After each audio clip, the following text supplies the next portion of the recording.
أبا عبد الله يا أبا عبد الله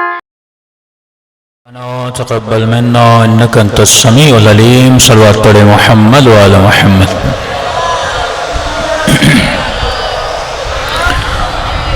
بسم الله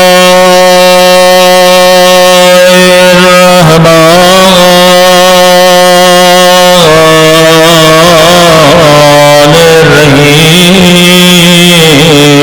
الرحيم الحمد لله رب العالمين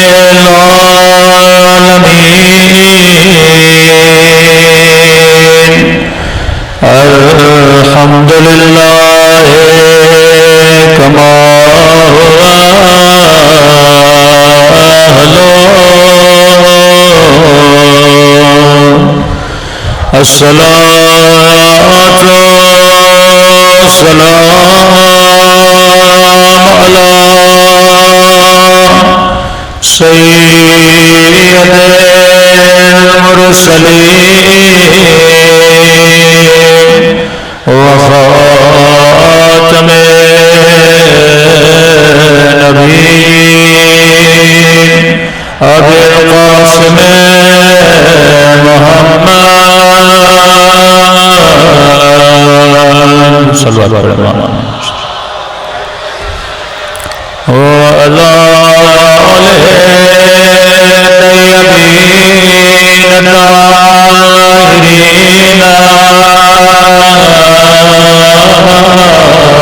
الطاهرين معصومين سب اپنے مولا اللہ ظہور کی دعا اللہم کل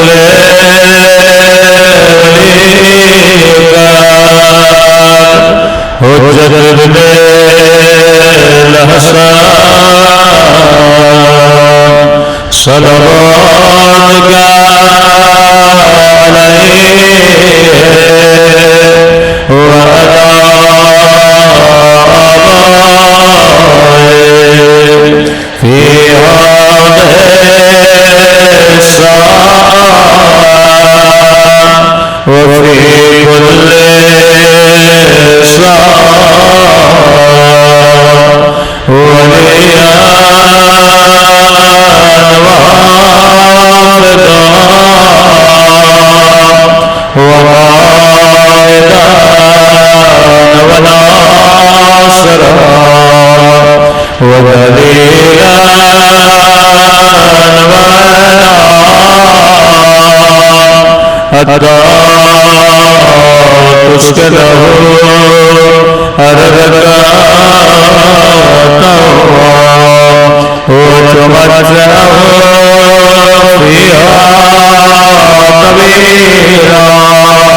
برحمتک یا ارحم الراحمین صلوات پڑھ محمد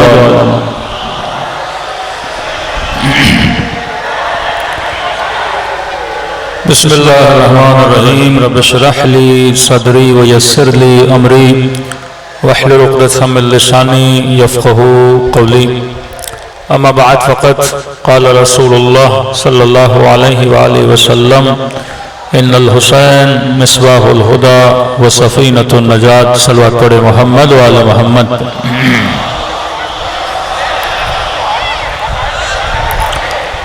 گزارش اس پنکھے کو بند کر دیں بار دیگر صلوات پڑھے محمد وآل محمد پہ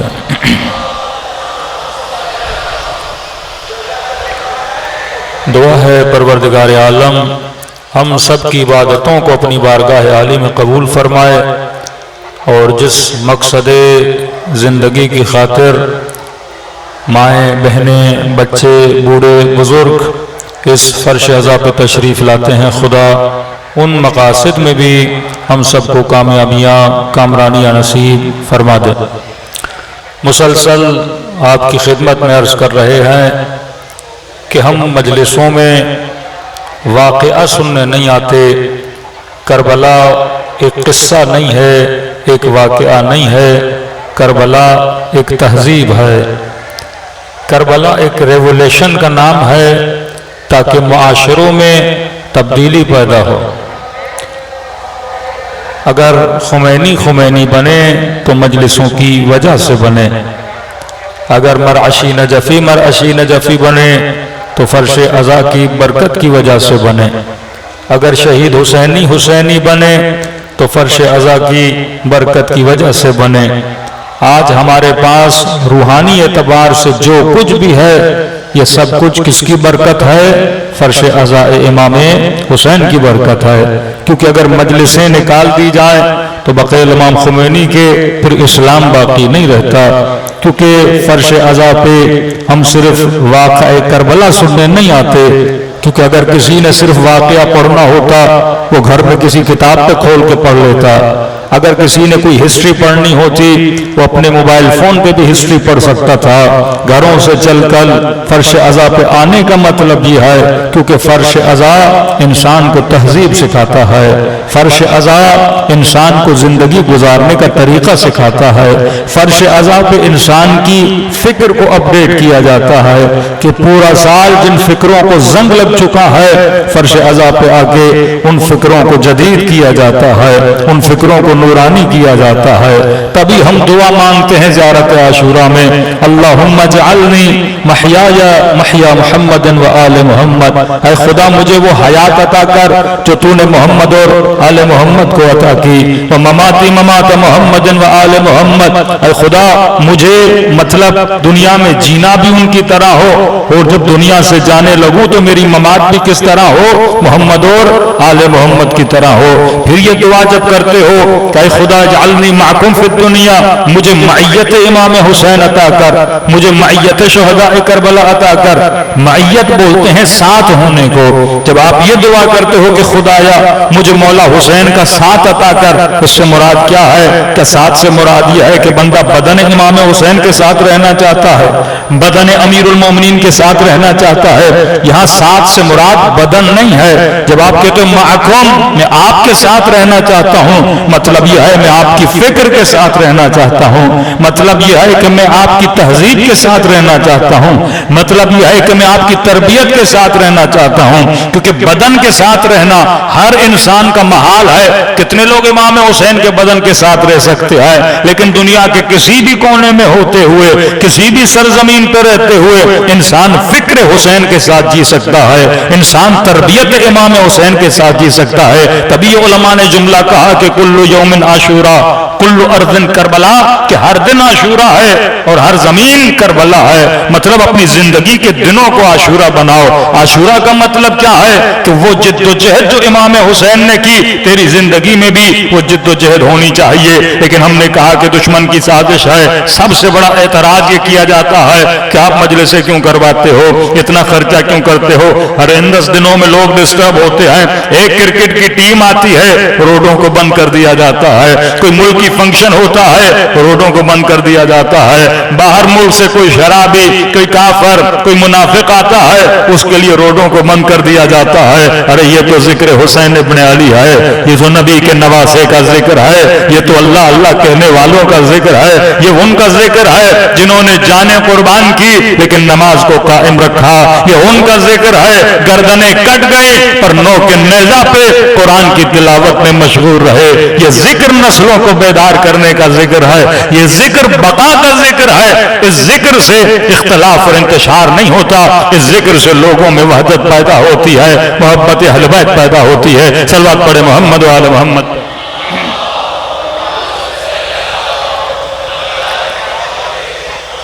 وَعَجِّلْ فَرَجَهُمْ، پھر ہم نے کہا کہ قرآن کا حکم ہے کہ وَمَن يُعَظِّمْ شَعَائِرَ اللَّهِ فَهِيَ مِن تَقْوَى الْقُلُوبِ، جو اللہ کے شعائر کی عزت کرتا ہے یہی انسان کی بندگی اور تقوی کی نشانی ہے۔ یہ بات یاد رکھیے، توحید بھی تب باقی رہے گی جب شاعر باقی رہیں گے۔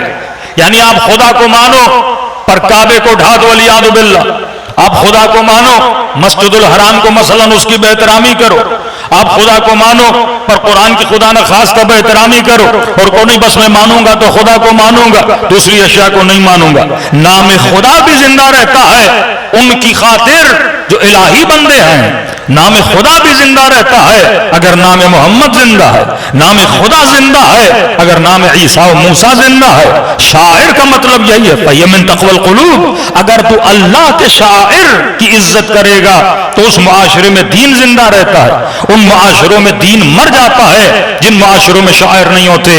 ایسے فرقے بنائے گئے، میں نے کسی مجلس میں مثال دی تھی کہ امریکہ میں تقریباً 70s میں ایک بندے نے جناب مریم کی بہترامی کی، اس کو بین کر دیا گیا یونائٹڈ اسٹیٹ میں سے کہ یہ کبھی یونائٹڈ اسٹیٹ میں نہیں آئے گا، کیونکہ اس نے جناب مریم کے لیے تہمت لگائی تھی، وہی جو یہودی لگاتے ہیں، ان کے کردار پہ انگلی اٹھائی تھی، بین کر دیا گیا۔ لیکن وہی امریکہ تھا، زائنس لوبی وہاں پہ حاوی ہو گئی، کیونکہ اگر معاشرہ دیندار ہو، وہ چاہے کرسچن معاشرہ ہو، وہ چاہے مسلم معاشرہ ہو یا چاہے ہندو معاشرہ ہو، اگر اس معاشرے میں دین کو ختم کرنا ہے تو سب سے پہلے ان چیزوں کو ختم کرو جن کی وجہ سے دین زندہ ہے۔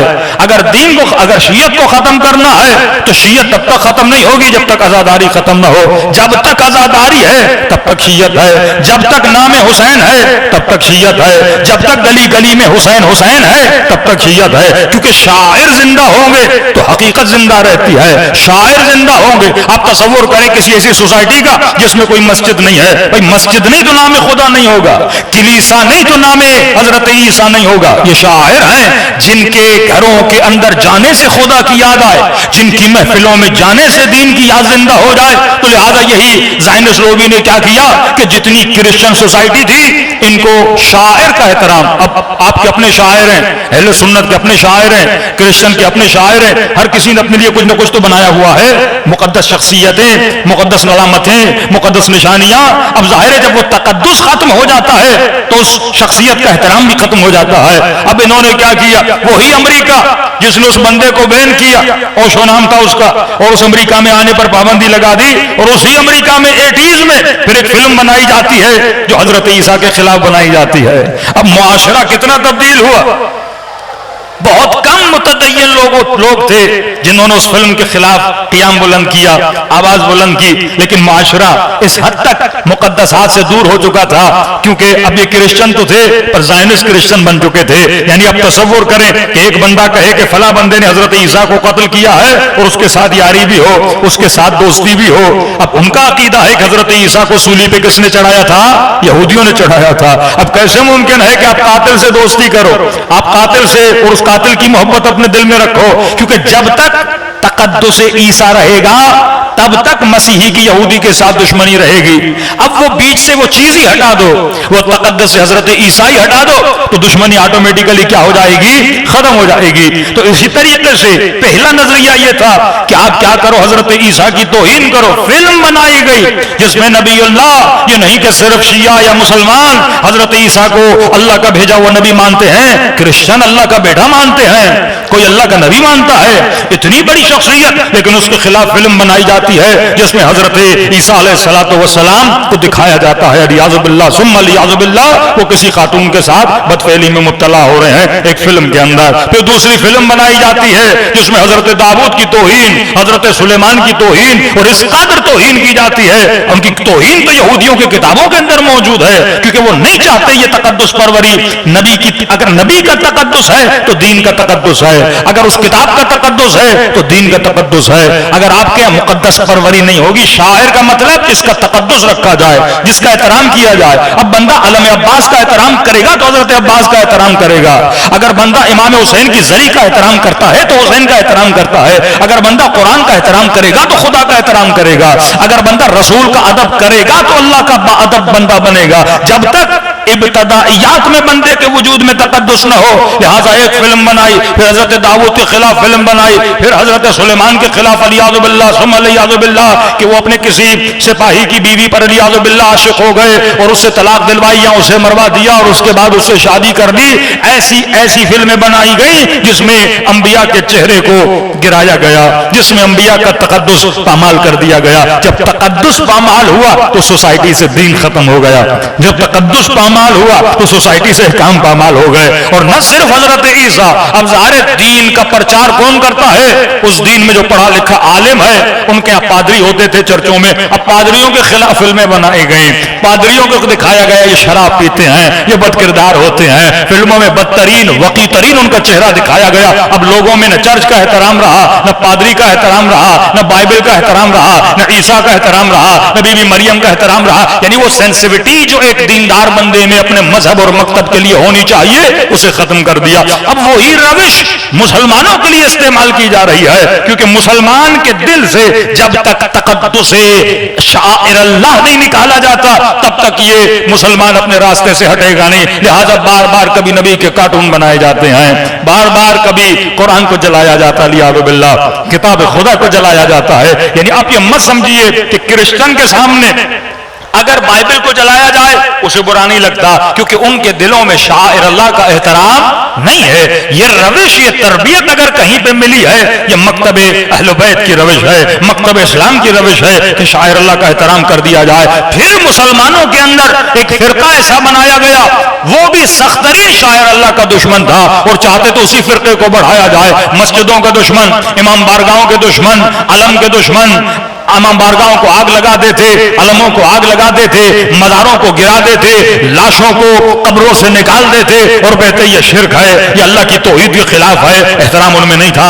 آج بھی آپ چلے جائیں قرآن کا کوئی احترام نہیں ہے، رحل کا کوئی احترام نہیں ہے. کئی پکچرز آپ کیا پڑھی ہوں گی، قرآن کو پاؤں پہ رکھ کے پڑھ رہے ہوتے ہیں، سو رہے ہوتے ہیں، پاؤں رسول خدا کی قبر اور قبے کی طرف کر کے سو رہے ہوتے ہیں. یعنی ایک ایسا فرقہ بھی بنایا گیا کہ جس کے اندر سے شاعر کا احترام نکالا جائے، اولیاء اللہ کا احترام نکالا جائے، قبور اولیاء کا احترام نکالا جائے، تاکہ مسلمان بھی ویسا ہی بن جائے جیسے کرسچن بنے تھے. تو اب یہ مسلمانوں کی نبض کو چیک کرنے کی ایک روش ہے، کیونکہ جب آپ پہلی مرتبہ سنتے ہو آپ کے جذبات ابھرتے ہیں، دوبارہ سنتے ہو جذبات تھوڑے گر جاتے ہیں، تیسری بار دیکھتے ہو جذبات تھوڑے اور گر جاتے ہیں. یعنی مسلمانوں کے لیے ان کو بھی پتا ہے اگر قرآن کو جلایا جائے گا مسلمان احتجاج کریں گے. چلو کتنے دن احتجاج کریں گے؟ 1 دن، 2 دن، 3 دن. پھر کوئی اور قرآن جلائے گا، پھر احتجاج کریں گے. پھر کوئی اور قرآن جلائے گا، پھر احتجاج کریں گے. پھر کوئی اور قرآن جلائے گا، احتجاج کریں گے. جب ریپیٹڈلی یہ کام تکرار ہوگا تو آپ کے لیے، آپ کے ذہن میں یہ عادی سازی ہو جائے گی. یعنی قرآن کا جلنا آپ کے لیے نارملائز ہو جائے گا. جس طرح معصوم فرماتے شیطان کیا کرتا ہے، گناہ کے کبھی ہونے کو ختم کر دیتا ہے. پہلی مرتبہ آپ کے سامنے کوئی گالی دے گا، آپ کہو گے بات میرے سامنے گالی دے رہے ہو، اور دوبارہ گالی دے گا، آپ کا غصہ تھوڑا اور کم ہوگا. تیسری بار گالی دے گا، چوتھی بار گالی دے گا. جب ریپیٹڈلی گالی دیتا جائے گا آپ کے لیے وہ چیز کیا ہو جائے گی، نارملائز ہو جائے گی. جس طرح بدحجابی کو مسلمان معاشرے میں نارملائز کیا گیا. ٹی وی پر پہلے اگر دوپٹہ بھی اتر جاتا لوگ نکل آتے تھے. 80s میں بتاتے ہیں ہمارے بزرگ کہ کسی نیوز اینکر نے اپنا دوپٹہ اتار دیا تھا، لوگوں نے شور و شراب مچایا تھا کہ مسلمان خاتون دوپٹہ تو ویسے ہی پاکستانی آدھا ہی پہنتے ہیں، لیکن اس آدھے کا بھی احترام کرتے تھے کہ کیسے اتر گیا. اب آدھا اترا، پھر پورا اتر گیا، پھر دوپٹہ ہی نہیں رہا. آج کل تو ڈراموں میں ساڑیاں بھی پہنی جا رہی ہیں، بدن نہیں مریان کیا جا رہا ہے، اور یہ کہا جا رہا ہے کہ یہ مہاجروں کا کلچر ہے، یہ مہاجروں کا کلچر ہے، یہ مہاجروں کی ثقافت ہے، کیونکہ ہم انڈیا سے آئے ہیں لہذا انڈیا کا لباس کیا تھا، ساڑی تھا. بھائی کلچر اسلام کا ہوتا ہے، کسی قوم کا نہیں ہوتا. اگر کسی قوم کا کلچر بھی ہے لیکن خلاف اسلام ہے تو اسے دیوار پہ مار دیا کرو. اسلام حیا کا درس دیتا ہے، اسلام عفت کا درس دیتا ہے. تو آہستہ آہستہ قوموں سے قبح گناہ کو ختم کر دیا جاتا ہے. پہلی مرتبہ آپ کا بچہ آپ کے سامنے سگریٹ پیے گا آپ کو برا لگے گا، دوبارہ پیے گا تھوڑا برا لگے گا، تیسری بار پیے گا تو آہستہ آہستہ اس کا کبھی ہونا کیا ہو جائے گا، ختم ہو جائے گا. پہلی مرتبہ جب نبی کے کارٹون بنائے گئے کتنی غیرت مسلمانوں نے دکھائی، دوسری مرتبہ، تیسری مرتبہ، چوتھی مرتبہ آہستہ آہستہ وہ غیرت دینی، وہ غیرت ملی، وہ تعصب دینی کیا ہو جاتا ہے، ختم ہو جاتا ہے. تو یہ ایک روش ہے، یہ ایک سائیکولوجیکلی ٹیکنیک ہے کہ بار بار قرآنوں کو جلایا جائے. کیا کریں گے مسلمان؟ کوئی ویسٹرن ورلڈ میں جا کے تو احتجاج نہیں کرے گا، روڈوں پر نکلیں گے. حکمرانوں میں تو ویسے ہی غیرت کی کمی ہے، غیرت کے ٹیکے لگنے چاہیے ان لوگوں کو، وہ بھی کچھ نہیں کریں گے. کوئی اپنے سفیر کو نہیں نکالے گا، کوئی اپنے اس ملک کے سفیر کو کوئی وارننگ بھی نہیں دے گا. بس ایک رسالہ دے دیں گے، ایک خط دے دیں گے، کیونکہ وہ غیرت دینی ہے ہی نہیں. غیرت وہ دکھائے جس کے پاس طاقت ہو، جس کے پاس پاور ہو، مالی اعتبار سے کمزور ہو، ہر اعتبار سے. جب ملک کمزور ہو تو مسلمان کیا کرے؟ 4 لوگ روڈوں پہ نکلیں گے، پھر آپ دیکھیں گے 10 دن کے بعد ایک اور قرآن کو جلا جلایا جائے گا. تو اصل مقصد جلانے کا یہ نہیں ہے کہ آپ کی دل آزاری کی جائے. یہ سائیکولوجیکلی آپ کے ساتھ گیم کھیلا جا رہا ہے کہ بار بار مسلمان کے مقدسات کی توہین کرو تاکہ اس کے ذہن میں یہ توہین کیا ہو جائے, نارملائز ہو جائے. نارملائز کرو اس فعل کو. تھوڑا بہت برا مانے گا لیکن اس کی نسلیں یہ دیکھ دیکھ کر عادی ہو جائیں گی. کبھی کارٹون بنائے جا رہے ہیں, کبھی قرآن کو جلایا جا رہا ہے. اب اسی چیز کو ختم کرنے کے لیے سیدہ زہرا نے اور اہل بیت نے فرش عزا کا بندوبست کیا کہ ہر سال اپنے بچوں کو فرش عزا پہ بلاؤ تاکہ ان کے وجود میں شاعر اللہ کی عزت کو بڑھایا جائے.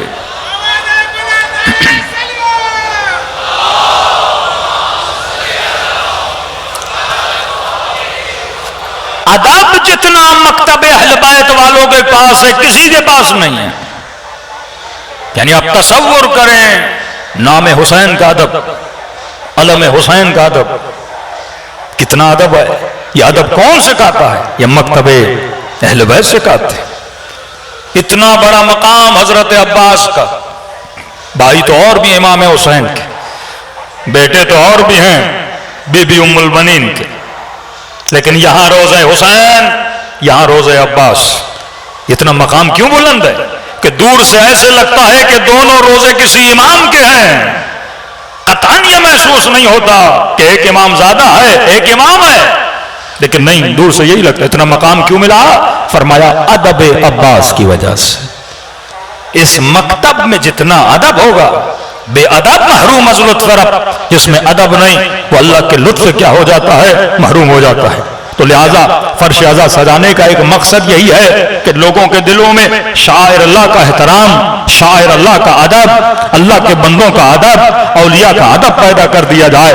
بچپن سے بچوں کو سکھایا جاتا ہے کہ حسین کا مقام کیا ہے, بچپن سے بچوں کو سکھایا جاتا ہے علی ابن ابی طالب کا مقام کیا ہے. اور جب تک انسان کو حق و باطل کی پہچان نہیں ہوگی, یہ مکتب حق و باطل کا درس دیتا ہے. سیرت امام حسین کا درس یہ ہے کہ اے انسان, حق و باطل کی جنگ میں چلا اور یہ پہچان کہ حق کیا ہے, باطل کیا ہے. یہ نہیں کہ صرف یزید پہ لعنت بھیج, ہر زمانے کے یزید کو پہچان, ہر زمانے کے ظالم کو پہچان, ہر زمانے کے شمر کو پہچان, ہر زمانے کے عدو کو پہچان. اور یہ نہیں کہ گھر پہ بیٹھ جا, ہمت اپنے وجود میں پیدا کر ظلم کے خلاف آواز بلند کرنے کی, جرت اپنے وجود میں پیدا کر ظلم کے خلاف اس کو للکارنے کی. اور جب تک یہ جرت نہیں تب تک انسان حسینی نہیں بن سکتا. اپنے وجود سے خوف کو ختم کر اور خوف کی زنجیروں سے آزاد ہو جا. الا ان اولیاء اللہ لا خوف علیہم ولا هم يحزنون. جو اللہ کے ولی بندے ہوتے ہیں وہ نہ دشمن سے ڈرتے ہیں, نہ ان کے وجود میں کوئی غم ہوتا ہے, وہ تو مسرور ہوتے ہیں اللہ کی راہ میں اپنی جانوں کو دینے کے لیے. صلوات پڑھیں محمد و آل محمد پر.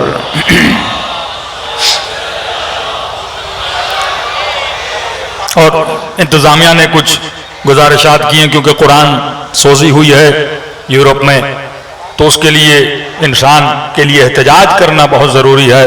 کم از کم زبان کے ساتھ, عمل کے ساتھ. سوشل میڈیا پہ جو جوان ایکٹیو ہیں وہ سوشل میڈیا کے ذریعے اپنا احتجاج ریکارڈ کرا سکتے ہیں, لہذا ہم یہی کر سکتے ہیں. لیکن اصل حق احتجاج, اصل ذمہ داری جو احتجاج کی ہوتی ہے وہ حکومتوں کی ہوتی ہے. حکومتیں اگر پریشرائز کریں, یہ مسلمانوں کی حکومتیں جو مردہ حکومتیں بن چکی ہیں, اگر یہ شدید احتجاج کرے تو پھر وہاں سے بھی کچھ ہوتا ہے. لیکن ابھی تو عوام اپنے بلبوتے پہ کر رہی ہے. اور ہمارا تو عقیدہ ہے کہ انی تارکم فیکم الثقلین کتاب اللہ و عترتی اہل بیتی. رسول دو ہی ورثے چھوڑ کر گئے, اللہ کی کتاب, دوسرا اہل بیت رسول. فرمائیے کبھی ایک دوسرے سے جدا نہیں ہو سکتے. اب آپ کہیں گے کہ مولانا کچھ لوگوں نے صرف کہا کہ حسبنا کتاب اللہ, ہمارے لیے کتاب کافی ہے, تو کسی کے کہنے سے کتاب اہل بیت سے جدا نہیں ہوتی. جب رسول نے بول دیا کہ لن یفترقا, یہ کبھی جدا نہیں ہوں گے حتی یرد علی الحوض, جب تک حوض کوثر پہ میرے ساتھ ملاقات نہ ہو. تو میں ایک مثال دے کے بیان کرتا ہوں کہ بالکل ایسے ہے کہ ایک بندہ بولے کہ مولانا صاحب ہمارے لیے نمک لائیے, لیکن ایسا نمک ہو جس میں نمکینی نہ ہو. ہمارے لیے شکر لائیے, لیکن ایسی شکر لائیے جس کے اندر مٹھاس نہ ہو. تو جس طرح تو نمک سے نمکینی ختم نہیں کر سکتا, چینی سے مٹھاس ختم نہیں کر سکتا, اسی طرح کوئی بھی مسلمان قرآن سے آل رسول کو جدا نہیں کر سکتا. صلوات پڑھے محمد و آل محمد پر.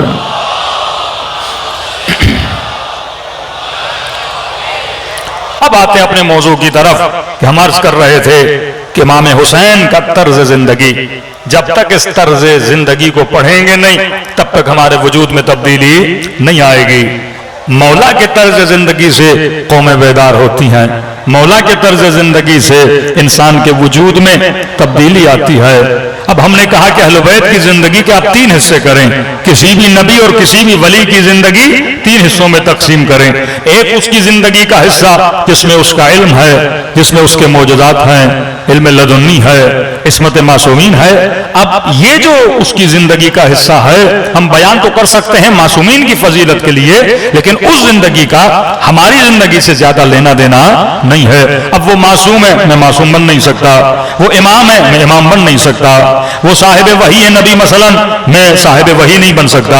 تو لہٰذا وہ چیزیں میرے اتنے کام کی نہیں ہے. دوسرا معصوم کی زندگی کا حصہ وہ ہے وہ کس طرح رہتے تھے, کس ماحول میں رہتے تھے, کون سے کپڑے پہنتے تھے, گھروں کی بناوٹ کیسے تھی, اس کا بھی میری زندگی سے اتنا لینا دینا نہیں ہے. اگر حکم معصوم ہو تو میں عمل کروں گا. مثلا کا فلاں گلاس میں پانی پیو, اب گلاس ایسا ہونا چاہیے جو ٹوٹا ہوا نہ ہو. اب یہ نہیں کہ وہ گلاس کون سا ہو. اب آپ کہیں کہ نبی مثلا پتھر کے برتنوں میں کھانا کھاتے تھے لہٰذا سارے مسلمان پتھروں کے برتن میں کھانا کھائیں, ایسا کچھ بھی نہیں ہے. مثلا نبی پرانے زمانے میں صوف کے کپڑے مثلا پہنتے تھے, علی بن ابی طالب ہم بھی صوف کے کپڑے پہنیں گے, ایسا کچھ بھی نہیں ہے. ایسے کئی جاہل پیدا ہوئے تھے جو ائمہ پہ اعتراض کرتے تھے, کبھی امام رضا پہ, کبھی چھٹے امام پہ, کہ آپ کے بابا علی صوف کہتے ہیں, ریچھ کو ریچھ کی کھال پہنا کرتے تھے اور آپ نہیں پہن رہے. تو امام نے فرمایا میرے بابا کا زمانہ اور تھا, آپ کا زمانہ اور ہے. کہ آپ کے بابا کی جوتیوں پہ 70 وصلے لگے ہوئے تھے, 70 بند لگے ہوئے تھے, آپ کی جوتی ایسی کیوں ہے؟ کہ بابا غریبوں کے زمانے میں رہتے تھے. اب غریبوں میں جب بندہ رہتا ہے تو اسی طرح سے رہے. اس کی مثال ایسے ہے, مثلا آپ ایک سوسائٹی میں رہتے ہو, غریبوں کی سوسائٹی ہے, کوئی اللہ کی بستی ہے, کوئی اورنگی ٹاؤن میں کوئی غریبوں کی سوسائٹی ہے, اور بندہ وہاں چلا جائے اور غریبوں کی سوسائٹی میں رہتے ہوئے بہت بڑی گاڑی لے لے, بہترین گھر بنانا شروع کر دے, بہترین کپڑے پہنانا شروع کر دے. یہ سیرت علی بن ابی طالب کے خلاف ہے, کیونکہ غریبوں میں رہتے ہوئے اگر امیروں کی شوبازیاں کرو گے تو اس میں کیا ہوگا, غریب کے دل میں ایک رشک پیدا ہوگا, غریب کے دل میں خواہش پیدا ہوگی. لیکن بندہ مڈل کلاس میں رہتا ہے, اپر کوئی علاقے میں رہتا ہے جہاں سب کی گاڑیاں ویسی ہیں, سب کے کپڑے ویسے ہیں, تو وہاں پہ پہننا کوئی عرض نہیں ہے. تو فرمایا میں جس زمانے میں رہتا ہوں ماشاءاللہ مسلمانوں کی جو مالی حالت وہ بہتر ہو گئی ہے, تو میں بھی کپڑے ویسے پہن رہا ہوں جیسے سارے پہن رہے ہیں. شوبازی کرنا حرام ہے, لیکن مڈل کلاس میں رہتے ہوئے, اپر کلاس میں رہتے ہوئے اپنے حساب سے اگر بندہ رہے تو رسول فرماتے کوئی مسئلہ نہیں ہے. تو ہمیں یہ نہیں دیکھنا اس زمانے میں کپڑے کون سے پہنتے تھے. اہل بیت نے اصول بتا دیا, لباس پہنو, لباس حیا پہنو. اب وہ لباس پاکستانی ہو, وہ لباس انڈین ہو, وہ لباس مثلا افغانی ہو, وہ لباس ایرانی ہو, دیکھو لباس حیا کا ہے کہ نہیں ہے. اب ہم کہنے نبی اس زمانے میں ایسے پہنتے تھے, ہم ویسے پہنیں گے. اگر حکم دیا ہو تو عمل کرنا ہے, لیکن اگر حکم نہیں دیا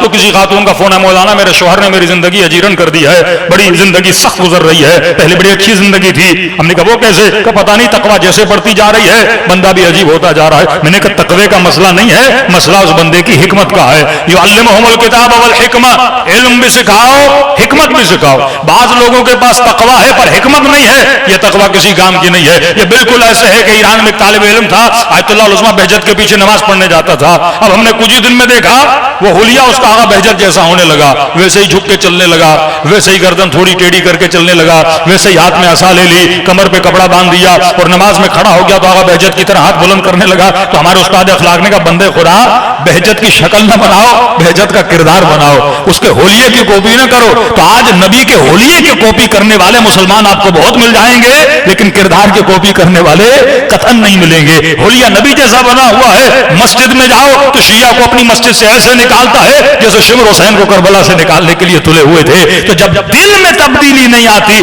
حلیے کا کیا کرنا ہے. اور اہل بیت نے فرمایا لوگوں کے حلیوں کو دیکھ کر فیصلہ نہ کیا کرو, اصل انسان کا اندر ہے, اندر بن جاتا ہے تو پھر بعد میں حلیہ بھی صحیح ہو جاتا ہے. اب ہم نے کہا مسئلہ کیا ہوا آپ کے شوہر کا؟ کہ مولانا پہلے بہت اچھے گھر میں رہتے تھے, لیکن پتہ نہیں یہ جب سے کچھ زیارتیں کر کے آیا ہے اب وہ گھر اس نے بڑا بیچ دیا, ایک چھوٹا سا گھر لیا ہے, چھوٹے چھوٹے اس میں کمرے ہیں. اب میں نے کہا یہ کتنے چھوٹے کمروں میں تم نے ہمیں رہائش دے دی, اچھے بھلے گھر میں رہتے تھے. کہتا نہیں میں کوفے گیا ہوں, علی کا گھر دیکھ کے آیا ہوں, جب مولا کا اتنا چھوٹا گھر تھا تو تمہیں کون سی تکلیف ہو رہی ہے. تو میں نے کہا اسے یہ بھی بولو ذرا سامرہ چلا جائے, امام حسن عسکری کا گھر بھی دیکھ کے آ جائے.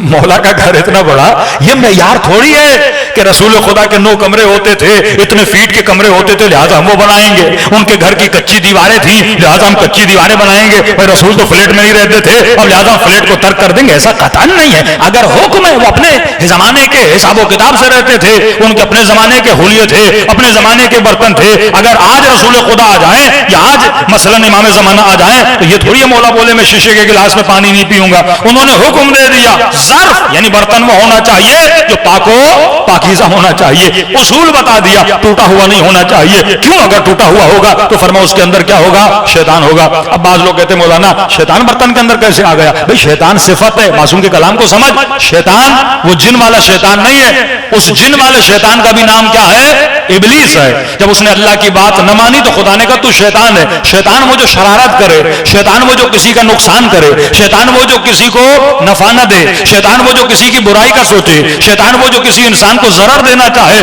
اب یہ جراثیم ہو یا میکروبس ہو، یہ انسان کو کیا دیتے ہیں؟ نقصان دیتے ہیں۔ تو ہر وہ شے جو انسان کو نقصان دے اسے شیطان بولا جاتا ہے۔ کبھی کبھی آپ کا بچہ شرارت کرتا ہے تو آپ کیا بولتے ہو؟ یہ بڑا شیطان ہے۔ شیطان کا مطلب کیا ہے؟ شرارت کر رہا ہے، کسی کو نقصان دے رہا ہے۔ تو ابلیس کو شیطان کیوں بولا گیا؟ کیونکہ وہ انسان کو کیا کہتا تھا؟ نقصان دیتا تھا، تبھی اس کو شیطان بولا گیا۔ تو گلاس کے اندر اگر پھٹا ہوا ہوگا، ٹوٹا ہوا ہوگا تو اس کے اندر شیطان چلا جائے۔ شیطان کا مطلب یہ ہے اس کے اندر جراثیم چلے۔ اگر حکم معصوم ہے اس کو انسان فالو کرے گا، لیکن یہ نہیں کہ حکم معصوم نہیں ہے۔ ہم بولے جیسے وہ رہتے تھے، اب ہم بولے نبی کے بال بڑے تھے ہم بال بڑے کر دیں گے۔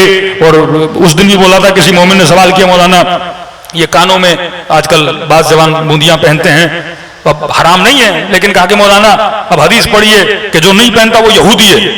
میں نے کہا پھر کوئی شیعہ بچے گا ہی نہیں، کوئی مسلمان بچے گا ہی نہیں، اور جتنے بچیں گے یہ گویے وویے وہ پکے مسلمان بچ جائیں گے جن کے کانوں میں بالیاں ہوتی ہیں۔ مت کہو اگر تم کوئی کام کر رہے ہو تو اسے اسلام سمجھ لو، اگر تم کوئی کام کر رہے ہو اس کے لیے حدیثیں گھڑنا شروع کر دو۔ اللہ نے عقل دی ہے بندے خدا، عقل کے ساتھ استفادہ کرو اور اپنی زندگی کو گزارو۔ تو فرمایا معصوم کا پہلا زندگی کا حصہ جو اس کے معجزات ہیں، اس کا علم ہے، اس کی عصمت ہے، اس سے ہمارا کوئی لینا دینا نہیں ہے، وہ ان کی اپنی فضیلتیں ہیں، ان فضیلتوں تک ہم کبھی پہنچ بھی نہیں سکتے، ہم تو معصومین کے پاؤں کی خاک کے برابر بھی نہیں ہیں۔ دوسرا وہ زندگی کیسے گزارتے تھے، کس ماحول میں رہتے تھے، کون سے کپڑے پہنتے تھے، اب کس حمام میں جاتے تھے، گھر کی بناوٹ کیسی تھی۔ ہم ویسے تو گھر نہیں بنا سکتے، لیکن اگر کوئی حکم ملا ہے جسے آپ مستحبات اور مکروہات کہتے ہو، قول و فعل و تقریر معصوم، اس پہ انسان اگر عمل کرے تو حکم معصوم ہے، حدیث مستند ہو تو وہ عمل کرنا ثواب ہے۔ اور قطعاً معصوم نے گھر کی بناوٹوں کے اعتبار سے کوئی ایسی چیزیں بولی بھی نہیں ہے کہ انسان بولے کہ معصوم نے ایسا بولا ہے۔ ہاں حکم کلی بولا ہے کہ میاں بیوی کا کمرہ کیسا ہونا چاہیے، ایسا کمرہ ہو، مثلا میاں بیوی اپنی خلوت میں آتے ہیں تو فرمایا ان کی آوازیں بچوں کو سننے میں نہیں آنی چاہیے، مطلب میاں بیوی کا کمرہ ایسا ہونا چاہیے، ساؤنڈ پروف ہونا چاہیے۔ یہ چند تزکیے جو معصوم نے دیے ہیں، رات کو سونا کیسا چاہیے، قمیص لباس تنگ نہیں ہونا چاہیے، یہ ساری چیزیں معصومین نے بتائی ہیں۔ لباس فحشا نہیں ہونا چاہیے، لباس عفت ہونا چاہیے۔ عرب کے زمانے میں عورتیں چلتی تھی اور اپنے سروں پہ جھوڑے باندھتی تھی، جب سر پہ کوئی ایسی چیزیں باندھتی تھی سر لمبا ہو جاتا تھا، تو معصوم نے کہا جاہلیت کی طرح عورتوں کو کہا اپنے سروں کو اونٹوں کی کوہان کی طرح، اونٹ کی پیٹھ نکلی ہوتی ہے اس طرح نہ بناؤ۔ اب آج کی عورت بولے کہ معصوم نے کہا ہے کہ سر کو بلند نہیں کرو، مولانا میں تو ایسا کچھ بھی نہیں کرتی، لیکن اس سے بدتر ہو کے چلتی ہے۔ تو یہ معصوم نے ایک مثال دی ہے، کوہان کی طرح اپنے سروں کو نہ بناؤ، مطلب کیا؟ اونٹ کے پیٹھ کی طرح جب تو سر کو بلند کرتی ہے تو لوگوں کی تمہاری طرف کیا آتی ہے؟ توجہ آتی ہے۔ تو کوئی بھی ایسا کام نہ کرو جس سے نامحرم کی توجہ تمہاری طرف کیا ہو جائے؟ جلب ہو جائے۔ مثلا یہاں تک منع کیا کہ عورت اگر نامحرموں میں جاتی ہے تو کوئی ایسا عطر بھی نہ لگائے جس سے نامحرم کی توجہ کیا ہو جائے؟ اٹریکٹ ہو جائے۔ اب کہ مولانا بالکل خوشبو لگائیں نا، لگاؤ خوشبو، لیکن اتنی خوشبو نہ لگاؤ کہ 10 فرسخ لوگوں کو خوشبو آنے لگے، وہ تمہاری طرف اٹریکٹ ہو۔ عورتیں چلتی تھی پاؤں میں پازے بنا کے چلتی تھی، نبی نے منع کیا جب گلیوں میں چلو تو پاؤں میں چیزیں نہ پہنو کیونکہ آوازیں آتی ہیں اور نامحرم تمہاری طرف اٹریکٹ ہوتا ہے۔ اب اصول بتا دیا، مطلب میں کوئی بھی ایسا کام نہ کرو کہ اگلے بندے کو اپنی طرف کیا کروں؟ اٹریکٹ کروں۔ نامحرم اٹریکٹ ہوگا تو کیا کرے گا؟ وہ گناہ کی دعوت دے گا، نکاح کی دعوت تو نہیں دے گا، گناہ کی دعوت دے گا، اور گناہ کی دعوت دے گا۔ تمہاری بھی کمزوری ہے، تجھے تعریف اچھی لگتی ہے، اب 2 جملے اس نے تعریف کے بول دیے، تم بھی اس گناہ کے اندر بہ جاؤ گی کیونکہ ایمان انسان کا مضبوط نہ ہو۔ تو معصومین نے کچھ اصول بتایا ہے، اصولوں پر عمل کرنے سے انسان کی زندگی بنتی ہے، نہ کہ وہ کس گھر میں رہتے تھے، کیسا حلیہ تھا۔ اب اس زمانے میں اکثر لوگوں کے بال بڑے ہوتے تھے، سب بال بڑے رکھتے تھے۔ آج آپ دیکھتے ہیں مہذب لوگوں کے بال بڑے نہیں ہوتے، تو آپ یہ بولیں اس زمانے میں رکھتے تھے، کوئی حدیث ہی نہیں ہے بالوں کے لیے کہ بال بڑے رکھے جائیں یا کوئی ایسے کام کیے جائیں جو معصومین نے بولے ہو۔ معصومین کا اکثر فوکس جو تھا وہ انسان کے اخلاق پر تھا۔ بعثت لأتمم مکارم الاخلاق، ہم مبعوث ہوئے تاکہ تمہارے اخلاق کو بلند کرے۔ یہ فرمایا تخلقوا باخلاق اللہ، اپنے اخلاق کو اخلاق پروردگار عالم میں بدل دو۔ تو یہ وہ اصل اصول ہے، تیسرا حصہ معصوم کی زندگی کا، کہ جو اصول ابھی عبداللہ الحسین نے بتائے، جو فرامین ابھی عبداللہ الحسین نے بتائے، ان اصولوں پہ اگر عمل کریں گے تو دنیا بھی آباد ہوگی، آخرت بھی آباد ہوگی۔ صلوات پڑھیں محمد و آل محمد۔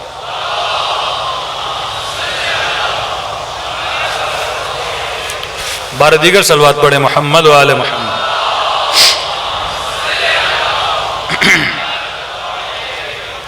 وَأَجِّلْ فَرْجًا۔ اب جلدی سے کیونکہ وقت یہاں کم ہوتا ہے، لہذا جتنے عرائض ہو میں کوشش پوری کرتا ہوں کہ سارے عرائض آپ کی خدمت میں رکھے جائیں۔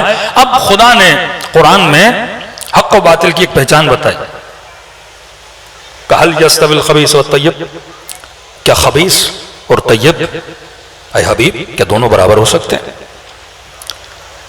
کبھی کا طیبات للطیبات والخبیثات للخبیثات، طیب کے لیے، خبیث کے لیے۔ مجلس کا مطلب ہے خبیث اور طیب کی پہچان کرنا، اور یہ کام شیعیان اہل بیت نے بخوبی کیا۔ ہم نفاق میں نہیں پڑھتے، ہم چھپاتے نہیں، ہم برملا بولتے ہیں حق کیا ہے باطل کیا ہے۔ آج تک بعض برادران اہل سنت اس تشویش میں ہیں کہ یزید پہ لعنت بھیجی جائے یا نہ۔ یہ ہے عدم تربیت، یہ ہے قرآن سے دوری، یہ ہے اہل بیت سے دوری۔ کل ہی میں دیکھ رہا تھا سوشل میڈیا پہ کوئی پوڈ کاسٹ، وہ یزید پہ لعنت بھیج سکتے ہیں، اور وہ جناب بھی بولتے ہیں غزالی نے یہ بولا ہے، امام ابو حنیفہ نے خاموشی اختیار کی ہے، امام شافعی نے یہ بولا ہے۔ میں نے کہا بدبخت، تو پہلے قرآن سنا، تو لوگوں کی باتیں سنا رہا ہے۔ قرآن کی صریحتاً آیت لعنت اللہ علی القوم الظالمین، خدا کی لعنت ہے ظالموں پر۔ یا تو بول یزید نے ظلم نہیں کیا، اگر تو ایکسپٹ کرتا ہے تو قرآن کا حکم ہے۔ لعنت شیعہ نہیں بھیجتا، لعنت قرآن بھیجتا ہے۔ شیعہ وہی کہتا ہے جو خدا نے کہا۔ ہم اپنے بچوں کو نفاق نہیں سکھاتے، سیدھا راستہ بتاتے ہیں۔ جنگ جمل ہے، جنگ صفین ہے، کوئی بھی جنگ ہو، ہمارے یہاں کوئی تردید نہیں، حق کون تھا باطل کون تھا، سیدھا بتاتے ہیں۔ علی حق پر تھے، مد مقابل باطل میں تھا، کوئی بھی ہو۔ جب نبی کی حدیث ہے علی مع الحق والحق مع علی، علی مع القرآن والقرآن مع علی، علی قرآن کے ساتھ ہے، قرآن علی کے ساتھ ہے، یہ جدا نہیں ہو سکتے۔ لفظوں میں ڈالو تو قرآن ہے، سیرت میں بدلو تو اہل بیت ہیں۔ تو یہاں پہ حق اور باطل کی تمیز کرائی جاتی ہے، اور یہ اہل بیت نے بتایا خبیث کے ساتھ گھومو گے خبیث ہو جاؤ گے۔ کبھی اتحاد کی خاطر ہم بعض خبثاء کا نام نہیں لیتے، لیکن ہم نے اپنے بچوں کو بخوبی بتایا ہوا خبیث کے قریب ہم جاتے ہی نہیں ہیں۔ نام لینا ایک الگ بحث ہے۔ ہماری ہر مجلس میں طیب کا ذکر ہوتا ہے، طیب کا ذکر ہوگا تو لوگ طیبوں کے ساتھ رہیں گے، طیبوں کی سیرت بنے۔ ابن سعد بھی کوفے میں رہ رہا ہے، حبیب ابن مظاہر بھی کوفے میں رہ رہا ہے۔ حبیب کی دوستی حسین کے ساتھ ہے، سعد کی دوستی شمر کے ساتھ ہے۔ خبیث کے ساتھ رہا تو خبیث بنا، حبیب طیب کے ساتھ رہا تو طیب بنا۔ طیبوں کا ذکر ہوگا تو لوگوں میں طیبوں کی محبت پیدا ہوگی۔ دوسری بات کہ شیعہ اتنی لعنت کیوں بھیجتے ہیں، میں نے کل بھی بتایا کہ قرآن پڑھ کے دیکھ خدا نے کتنی مرتبہ لعنتیں بھیجیں، اصول بتا دیا پروردگار عالم نے۔ جھوٹوں پہ اللہ کی لعنت ہے، زانیوں پہ اللہ کی لعنت ہے، تارک و صلاح پہ اللہ کی لعنت ہے، مشرک پہ اللہ کی لعنت ہے۔ یہ کتنی لعنتیں خدا نے بھیجی، اصول بتا دیے۔ اب تیرا کام ہے تو جا کے تلاش کر، جھوٹا کون ہے، ظالم کون ہے، زانی کون ہے، شرابی کون ہے، بد کردار کون ہے۔ اللہ تو خلم کھلا بولتا ہے ان پر میری لعنت ہے۔ رہی بات یہ نبی کی ڈیمانڈ تھی، قُلْ لَا أَسْأَلُكُمْ عَلَيْهِ أَجْرًا إِلَّا الْمَوَدَّةَ فِي الْقُرْبَى، اے حبیب کہہ دو کہ ہمیں تیرے آل کی مودت چاہیے، سمت سے محبت چاہیے۔ اب میں ہمیشہ کہتا ہوں کہ لازم اور ملزوم فلسفیکل ایک بحث ہے. کہتے ہیں ایک چیز کا وجود ہوتا ہے دوسری چیز کا وجود نہیں ہوتا. اگر دوسرے کا وجود بنتا ہے تو پہلے کے نہ ہونے کی وجہ سے اس کا وجود بنتا ہے. شاید مثال دی تھی کل کے نہیں. سردی اور گرمی، بعض کا یہ ماننا ہے کہ سردی کا اپنا کوئی وجود نہیں ہے، سردی عدم گرمی ہے. جب گرمی نہ ہو تو سردی ہوتی ہے، گرمی کے نہ ہونے کی وجہ سے سردی وجود میں آتی ہے. روشنی اور تاریکی، اندھیرا اور روشنی. اب یہاں پہ روشنی ہے اندھیرا نہیں ہے، لیکن اگر اچانک لائٹ چلی گئی تو کیا ہوگا؟ اندھیرا ہو جائے گا. تو اندھیرا تب آتا ہے جب روشنی نہ ہو. اسی طرح جو تبرہ ہے، جو بغض ہے، بغض کا اپنا کوئی وجود نہیں ہے. بغض آتا ہی تب ہے جب کسی کی محبت آتی ہے. اگر محبت نہ ہو تو بغض کا تصور ہی نہیں ہے.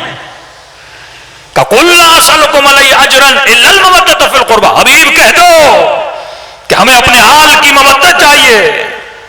اب اگر مسلمان کے دل میں مودت آ گئی تو آٹومیٹیکلی جن کی مودت آئی ہے ان کا بغض بھی آنا چاہیے. یہ ممکن ہی نہیں ہے. تبت یدا ابی لہب وتب، اس کی بیوی کو کہا حمالۃ بالحطب. اگر مصطفیٰ کی محبت ہے تو ابو لہب کی نفرت ہونی چاہیے. اگر مصطفیٰ کا عشق ہے تو ابو جہل کی نفرت ہونی چاہیے. یہ کیسے ممکن ہے کسی کے دل میں علی کی محبت ہو پر دشمن علی کی نفرت نہ ہو؟ یہ تو نفاق ہے.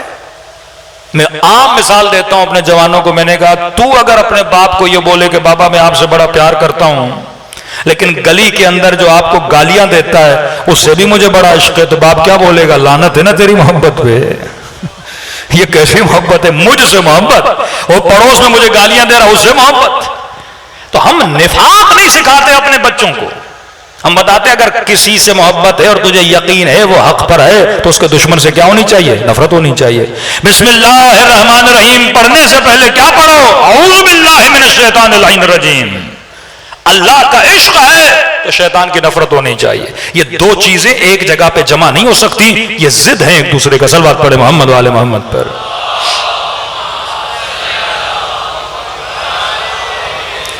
اب خدا ایک مثال دیتا ہے مومن کی. دراصل اس مثال کا اصل جو محور ہے اہل بیت ہیں، لیکن خدا اپنے بندوں کو مثالوں میں سمجھاتا ہے. واللہ قرآن کی طرف رجوع کریں. قرآن میں وہ فضائل خدا نے بتائے ہیں، وہ ترکیبیں خدا نے بتائیں. کیونکہ قرآن اگر غیروں سے لوگے تو کوئی فائدہ نہیں ہوگا. اس قرآن کی تفسیر اگر اہل بیت سے لوگے تو یہ قرآن انسان کے لیے باعث ہدایت بھی ہے، باعث برکت بھی ہے. اب فرمایا ضرب اللہ مثلا، پروردگار عالم نے انسان کے لیے ایک مثال دی ہے. فرمایا الم تر کیف ضرب اللہ مثلا، کیا تم نے نہیں دیکھا خدا نے مثال دی ہے. کلمۃ طیبہ کشجرۃ طیبہ، جو طیب کلمہ ہوتا ہے، طیب انسان، طیب وجود، اس کی مثال کیسے؟ یہ امام حسین کی بارز ترین صفات میں سے ایک صفت ہے اور امام کے شیعوں کی صفات میں سے. اب آپ دیکھیں کہ آپ اس کلمہ طیب کی طرح ہو کہ نہیں. ایک طرف کہتا ہے کلمہ خبیث، ایک طرف کہتا ہے کلمہ طیب. امام حسن جب امیر شام کی دربار میں گئے تو قرآن کی آیت پڑھی الخبیثات للخبیثات والخبیثون للخبیثون، یہ ساری آیت پڑھی اور فرمایا ہم وہ ہیں جو طیب ہیں، اور صفات بیان کی. وہ صفات اس آیت میں آ رہی ہے. فرمایا کلمہ طیب کی مثال ایک شجر طیب کی طرح ہے. اب خدا کو پتا ہے انسان کا ذہن مٹیریل ہے، تو مٹیریل انسان کو مٹیریل مثالیں بہتر سمجھ میں آتی ہیں. اب آپ روڈ پہ چلتے ہیں، کئی درخت آپ کو نظر آتے ہیں. اب تصور کریں سائنس اتنی ٹیکنالوجی کر جائے کہ جیسا درخت خدا بتا رہا ہے کوئی ایسا درخت بن جائے. کا شجرۃ طیبہ اصلھا ثابت وفرعھا فی السماء. تصور کرو ایک درخت کا. اب اس درخت کا کمال یہ ہے کہ اس کا اصل کیا ہے؟ اس کی جڑ کیا ہے؟ ثابت ہے، مضبوط ہے. وفرعھا فی السماء، اور اس کی جو شاخیں ہیں وہ کس کی طرف جا رہی ہیں؟ آسمان کی طرف جا رہی ہیں. مطلب اگر تمہاری جڑیں مضبوط نہیں ہوں گی تو تمہاری شاخیں اللہ سے کبھی مل نہیں سکتی، تمہاری دعائیں، تمہاری عبادات کبھی قبول ہو نہیں سکتی. مومن کا اصل ثابت ہونا چاہیے. اصل مطلب المؤمن کا جبل الراسخ، مومن کی مثال ایک مضبوط پہاڑ کی طرح ہے. یہ نہیں کہ مومن کے اندر تزلزل آ جائے، آج اچھا کل برا، آج نیک کل برائی. فرمان نہیں، اس کا اصل ثابت ہوتا ہے، اس کے رنگ میں تغیر پیدا نہیں ہوتا. بالکل ایسا نہیں کہ آج حسن کے لشکر میں ہے کل امیر شام کے لشکر میں چلا جائے، آج شمر کے لشکر میں ہے کل جناب مختار کے لشکر میں چلا جائے. فرمایا ایسا نہ ہو، آج ایک بندے کی تعریف کر رہا ہے کل کسی دوسرے کی تعریف کر دے. خدا نے شعراء کی مذمت کی ہے قرآن میں، سورہ شعراء میں کہتے ہیں بعض شاعر ایسے ہیں جہاں کا بہاؤ بہتا ہے وہیں کے لیے بہ جاتے ہیں. جب علی کی ولایت کا اعلان ہوا علی کی تعریف کرنے لگے، پھر کوئی اور تخت حکومت پر آیا اس کی تعریفیں کرنے لگے. اس کی واقع پاکستان کے اندر اتنی مثالیں ہیں نفاق کے اعتبار سے، کیریکٹر لیس ہونے کے اعتبار سے، کہ آپ دے سکتے ہو کہ ہمارے یہاں آپ دیکھتے ہیں جو حکومتی مولوی ہوتے ہیں ہر حکومت میں ہر حکومت کی تعریف کرتے ہیں. خدا ایسے بندوں کی مذمت کرتا ہے. بھئی تمہارا کوئی دین ہے، تمہارا کوئی ایمان ہے، تمہارا کوئی مذہب ہے، تمہارا کوئی نظریہ ہے، یعنی جہاں سے پیسہ ملے جو تمہیں دے تو وہ کیا جناب کہتے ہیں؟ کہتے نہیں میں کسی کی تعریف نہیں کرتا، میں کرسی کی تعریف کرتا ہوں. کرسی پہ شمر بیٹھے تعریف کروں گا، کرسی پہ حسین مولا بیٹھے تعریف کروں گا. اب جو بھی کرسی آئے میری تعریف کس کے لیے ہے؟ کرسی کے لیے. خدا یہ وہ لوگ ہیں جن کا اصل ثابت نہیں ہے. بڑی بڑی شخصیتیں لشکر امام حسن میں 30 40 4 لاکھ درہموں کی رشوت کی خاطر امام حسن کو چھوڑ کے چلے گئے، کیونکہ اصلها ثابت نہیں ہے. اگر اصل انسان کا ثابت ہونا، میں سمیت تمار کی طرح سر کٹ جائے بازو کٹ جائیں پر علی کو چھوڑا نہیں. اگر اصل ثابت ہو حبیب ابن مظاہر کی طرح تو فرما تمہارا اصل ثابت ہونا چاہیے. دوسری چیز یہ نہیں کہ بندہ 10 دن نیک ہو، 10 دن کے بعد پھر بدل جائے. کربلا جائے تو بڑا نیک، مکہ مدینے جائے تو بڑا نیک، 2 مہینے مجلس عزا آ جائے تو بندہ بڑا نیک. لیکن جیسے فرش عزا کا موسم بدلا، بندے کی طبیعت کا موسم بھی کیا ہو گیا؟ بدل گیا. فرمایا نہیں، یہ صفت حسینیوں کی صفت نہیں ہوتی، ان کا اصل کیا ہوتا ہے؟ ثابت ہوتا ہے. تیسری صفت تؤتی اکلہا کل حین باذن ربہا. شیعیان اہل بیت یا رسول کے حقیقی ماننے والے اس درخت کی مانند ہوتے ہیں. اصل ان کا ثابت، جڑیں ثابت ہوتی ہیں، مضبوط ہوتی ہیں. فرعها فی السماء، نگاہیں اللہ کی طرف ہوتی ہیں. اور ایک ایسا درخت ہے تؤتی اکلہا کل حین، جو ہر لمحہ پھلدار ہوتا ہے. یہ نہیں کہ ایام عزا آئیں تو میں سخی ہوں، ایام عزا ختم تو بندہ پھر کنجوس ہو جائے. ایام عزا آئے تو بندے میں ایثار کا جذبہ، سبیرے بھی لگا رہا ہے، مومنین کی مدد بھی کر رہا ہے. لیکن جیسے محرم ختم ہوا مدد کیا ہو گئی؟ بندے کی ختم ہو گئی. کئی لوگ کہتے ہیں مولانا عراق جاتے ہیں 40 میں عراقی بڑی خدمت کرتے ہیں، لیکن دوسرے مہینوں میں جاتے ہیں وہ خدمت ہوتی نہیں ہے. تو 40 کے موسم میں صرف بندہ اچھا نہیں ہونا چاہیے، بندے کو ہر موسم میں اچھا ہونا چاہیے. یعنی میں موسمی سخی بن جاؤں، موسم کے اعتبار سے با ایثار بن جاؤں، موسم کے اعتبار سے نمازی بن جاؤں، اور جیسے موسم ختم ہو جائے بندہ ویسا نہ بنوں. اب آپ تصور کریں سائنس کچھ ٹیکنالوجی ترقی کر لے، ایک درخت ہو جو پورا سال سرسبز رہے اور اس سال کے ہر مہینے نہیں ہر دن میں وہ انسانوں کو پھل دے، مطلب دائمی طور پر پھل دے. فرمایا یہ مومن کی مثال ہے. مومن شہرت کی وجہ سے، درجے کی وجہ سے، نام کی وجہ سے، مال کی وجہ سے اس کا مزاج بدلتا نہیں ہے. پہلے چھوٹا آفیسر تھا، سب لوگوں سے ملتا تھا، اب 22 گریڈ کا ہو گیا تو کسی کو سلام نہ کرے. مقام بڑا ہو گیا اب لوگوں کو مڑ کے دیکھے بھی نہ. فرمایا یہ مومن کی نشانی نہیں ہوتی. علی کا غلام جناب سلمان فارسی، سلمان محمدی گورنر بنائے گئے مدائن کے. وجود میں تبدیلی نہیں آئی. جس سادگی سے سلمان رہتے تھے مدینے میں، اسی سادگی کے ساتھ مدائن کی طرف سلمان روانہ ہوئے. اے کاش یہ سادگی ہمارے مولویوں میں بھی آ جائے، شیعیان علی میں بھی آ جائے. سادہ زیست زندگی، حلیہ سادہ ہوتا تھا. اب سلمان جیسے مدائن میں داخل ہوئے اپنے خچر پہ یا گدھے پہ، سادہ سا لباس. سلمان نے کیا دیکھا کہ مدائن میں ایک بوڑھا ہے، سامان ہے، کوئی بوری ہے، اسے اٹھائی نہیں جا رہی. یہ نہیں کہ میں گورنر ہوں اس کی مدد کیسے کروں، یہ نہیں کہ میرا مقام بلند ہے، میں سلمان علی کا گورنر اتنا بڑا مقام اتروں اور اسے بوری کی مدد کروں. قطعاً تؤتی اکلہا کل حین. ہر لمحہ ان کے وجود سے خیر صادر ہوتا ہے. کہ اترا سلمان، اترنے کے بعد اس بوڑھے کی مدد کی. یہ بوڑھا کہتا ہے میں نے جیسے سلمان کا لباس دیکھا نا، میں سمجھا کوئی مزدور ہے. میں نے کہا کوئی بات نہیں، تھوڑی یہ مزدوری کر لے گا، 4-5 سکے میں بھی سلمان کو دے دوں گا. سلمان گھر لے گئے، گھر میں جا کے بوری رکھی. یہ اندر گیا اور اس نے کچھ درہم سونے کے سکے اٹھائے، اس زمانے کی جو بھی کرنسی تھی، کہ مزدور صاحب آپ کا بہت شکریہ، آپ نے میری مدد کی. سلمان نے مسکرا کر سکے واپس کیے. کہ دیکھ میرے مومن بھائی، اگر کوئی کام ہو تو گورنر ہاؤس آ جانا. یہ بندہ پریشان ہو گیا کہ آپ کون ہیں؟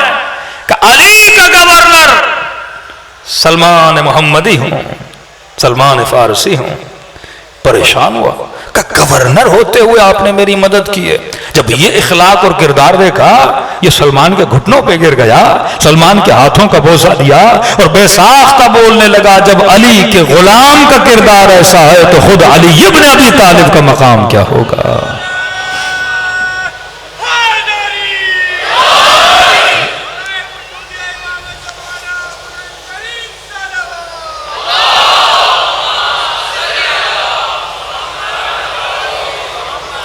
آپ سیرت امیر المومنین پڑھیں. جب کوفے میں امیر المومنین آتے ہیں، اپنے گھوڑے پر سوار ہیں، جب خلافت ملتی ہے، فرماتے ہیں اے اہل کوفہ علی کے لباس کو دیکھو، علی کی سواری کو دیکھو. اے اہل کوفہ، جو لباس لے کر آیا ہوں، جو سواری لے کر آیا ہوں، اور جب علی حکومت کو چھوڑیں گے یہی کچھ علی واپس لے کے جائیں گے.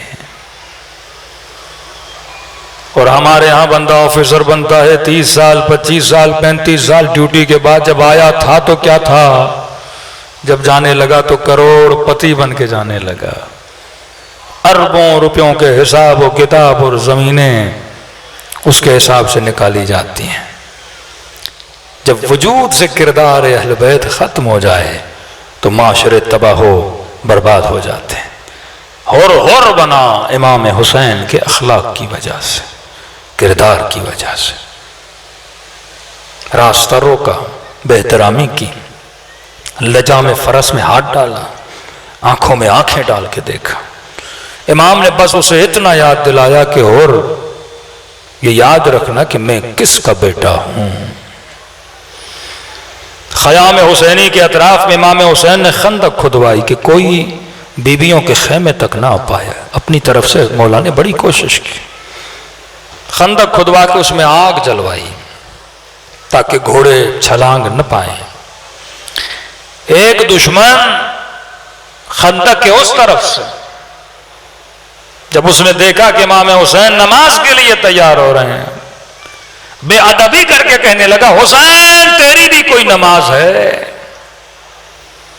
تو کیوں نمازیں پڑھ رہا ہے. سنتے رہے امام حسین. اگلا جملہ اتنی توہین کا کہا حسین یہ جو آگ تو نے جلائی ہے نا، الیاذ باللہ اسی آگ میں تم لوگوں نے جانا ہے. یہاں امام حسین نے اسے بد دعا دی.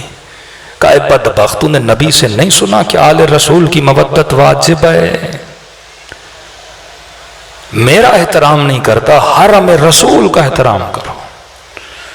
کہ خدایا اس نے مجھے بولا ہے کہ میں آگ میں جاؤں گا، اسے یہیں پہ سزا دے. کہتے اس کا پاؤں اٹکا، اسی خندق میں گرا اور زندہ زندہ جل کے دنیا سے چلا گیا، باصل جہنم ہوا. آخری دن جو مولا حسین نے نعرہ بلند کیا، یہی ادب. امت جب بے ادب بنتی ہے تو اپنے نبی کے نواسے کی قاتل بنتی ہے. کہ شرم نہیں، حیا نہیں، کیا تجھے نہیں پتا یہ حرم رسول ہے؟ نبی کی نواسیاں ہیں، نبی کی بیٹیاں ہیں. امام زین العابدین فرماتے ایک بوڑھا بڑا حتاق بازار شام میں آیا اور حتاقی کرنے لگا، گالیاں دینے لگا. میں نے کہا تم مسلمان ہے؟ ہاں. قرآن پڑھا ہے؟ کہا ہاں. کہ قُلْ لَا أَسْأَلُكُمْ عَلَيْهِ أَجْرًا إِلَّا الْمَوَدَّةَ فِي الْقُرْبَى. تم نے نہیں پڑھا. بوڑھا سر پہ ہاتھ رکھ کے کہنے لگا واللہ میں نے آج تک یہ آیت نہیں سنی. بنو امیہ یہ آیتیں سناتے ہی نہیں تھے عوام کو کہ ان کو پتا چلے فضیلت اہل بیت کیا تھی. قرآن کی دوری دامن اہل بیت کی دوری ہے، دامن اہل بیت کی دوری قرآن کی دوری ہے. شکر خدا کرو کہ خدا نے تمہارے دلوں میں عشق اہل بیت کو سجایا ہوا ہے، مجلس میں آنا بھی رزق ہے، گریہ کرنا بھی رزق ہے، جس کو وہ نہ چاہیں اس فرش عزا پہ نہیں بلاتے۔ دلوں کو کربلا لے کر چلیں، سلام کریں اپنے مولا کی مظلومیت پہ، اور دعا کریں خدا ہمیں ایسا بنائے جیسا امام حسین ہمیں دیکھنا چاہتے ہیں۔ السلام علی الحسین وعلی علی ابن الحسین وعلی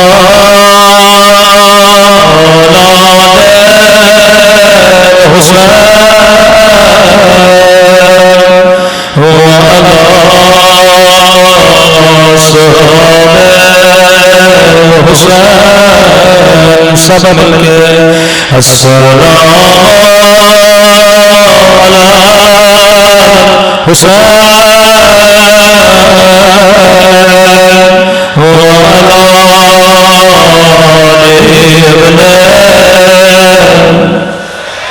مجمع بہت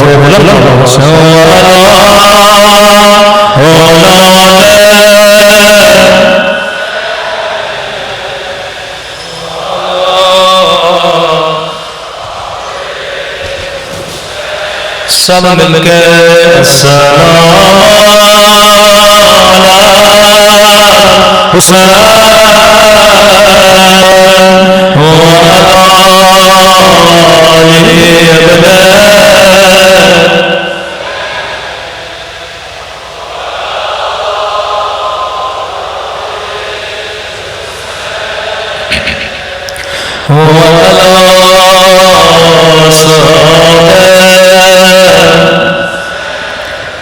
پانی برگا پڑی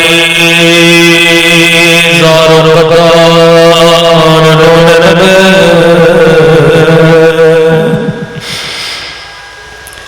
گوشت لگا پڑی زارو قطار روڈ لگے کسی جوان کی شادی میں جاتے کہتے ہائے میرا عباس، کسی 6 مہینے کے بچے کو دیکھتے کہتے ہائے میرا علی اصغر، کوئی مومن کہتا مولا میری 4 سالہ بچی ہے، رو کے کہتے بچیوں کو کبھی تماچے نہ مار کرو۔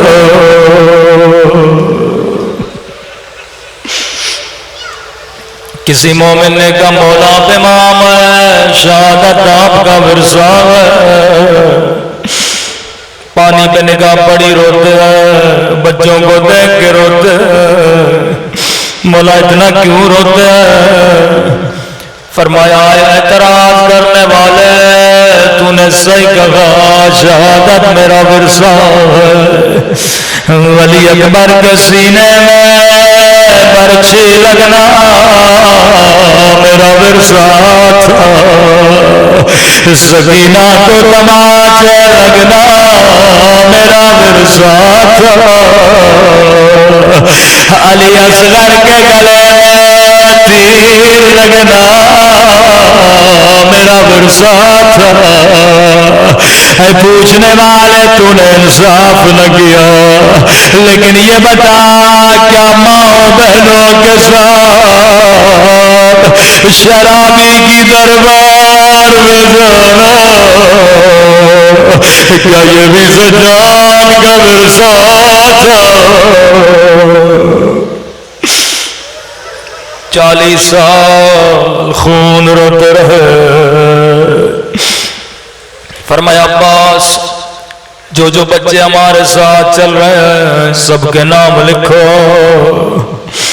غازی نے سکینہ کا نام لکھا، قاسم کا نام لکھا، یہاں تک کہ علی اصغر کا بھی نام لکھا، لیکن روایت کے جملے جیسے زہرا کا نام آیا فرمایا عباس زہرا بیمار ہے میرے ساتھ نہ چلے گی.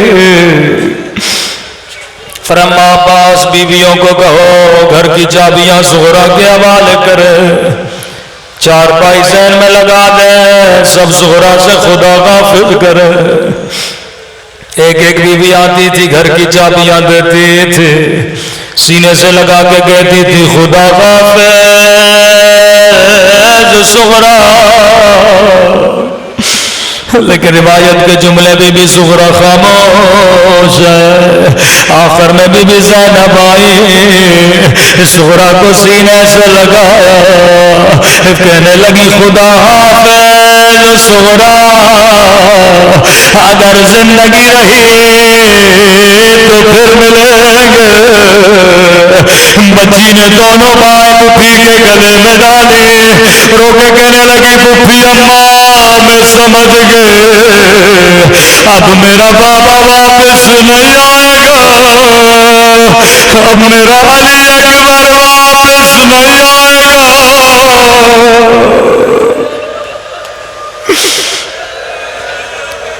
بی بی زینب کو بڑا پیار ہے کہ سغرا اس بات کا علم میرے علاوہ حسین کے علاوہ کسی کو نہیں, تجھے کیسے پتا چلا؟ رو کے کہنے لگی پھوپھی اماں میں بیمار ہوں, مجھے راتوں کو نیند نہیں آتی, آدھی رات کا وقت تھا, میں نے کیا دیکھا آسمان سے کماری اتری, ہماری سے کالے برقعے میں بی بی باہر آئے, خاک کو سر پہ ڈال کے کہنے لگے آئے میرے لال حسین, تیری ماں زہرا تجھے کہاں کہاں روئے گے, لڑے کربلا میں روئے گی یا شام کی بہار یا شرابی کا دربار. بی بی زینب روتے روتے امام حسین کے پاس آئے, حسین میری جان, اگر زہرا کے نہ چلنے کی وجہ اس کی بیماری ہے میں زینب خیال کروں گی, اپنے ہاتھوں سے کھانا کھلاؤں گی, لیکن اگر کوئی وجہ ہے مجھے بتا دو. فرمایا بہن زینب میرا بھی دل ہے زہرا کو لے کر چلو, لیکن حسین کی مجبوری سمجھو. بہن زینب جتنے بچے چل رہے ہیں کسی کی شکل بابا علی سے ملتی ہے, کسی کی شکل حسن سے ملتی ہے, کسی کی شکل والا رسول خدا سے ملتی ہے, لیکن بہن زینب میری سغرا کی شکل میری اماں زہرا سے ملتی ہے. او بہن زینب علم غیب جانتا ہو, میری شہادت کے بعد تیرے ہاتھوں میں رسیاں, تیرے سر سے بتا میں کیسے برداشت کروں. میری اماں کی شبیہ کون ہے, میری اماں کی شبیہ شرابی